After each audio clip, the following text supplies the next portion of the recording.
the last chord in the sequence is a D, and we can either play a D major, which looks like this,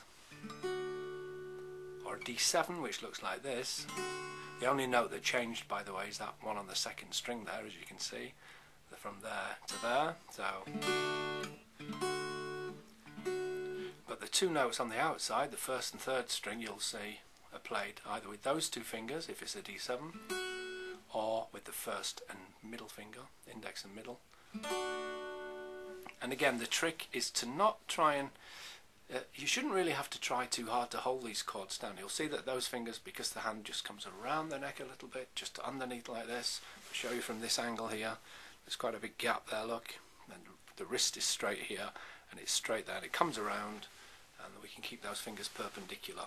And again, it might look like an odd shape and quite difficult. Actually, take the guitar away and you'll see it's a perfectly natural way to hold the hand. You know, it's not difficult to put the hand in that position. You see how the fingers are just making that little sort of shape there, and if I put the guitar back, you'll see, there you go, a D chord or a D7. Again, very natural position for the fingers. Now the real trick with the D later on, as you start to play some ragtime and some other stuff and full big strumming chords, is to actually make sure we can play the sixth string, and we need to turn that from where it is, from an E note, up one full tone, F, actually to an F sharp. We do that with the thumb. So all those things you've read and those comments you've seen on YouTube about keeping your thumb behind the neck of the guitar, absolute poppycock. So you can just ignore that. Unless you're playing a classical guitar or a Spanish guitar, in which case you would want to keep your thumb behind, because invariably you'll be playing bar chords. But for normal guitar, for ragtime or blues or any of that style of guitar, the thumb's going to play a really important part. And I do get emails all the time that say people can't get their thumb over the guitar. It's not the guitar, unless it has an exceptionally wide neck. It would have to be huge. This is just a normal width of neck.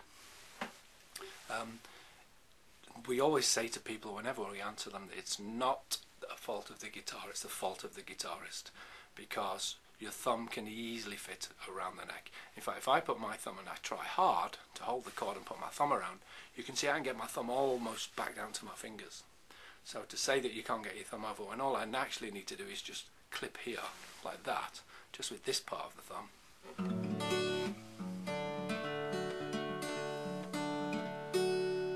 So that's the D chord, and again you'll see nice big space here, the hand's moved away, the fingers become perpendicular around the neck. So that's really, for all of those chords, the trick is hand away from your body and around the neck.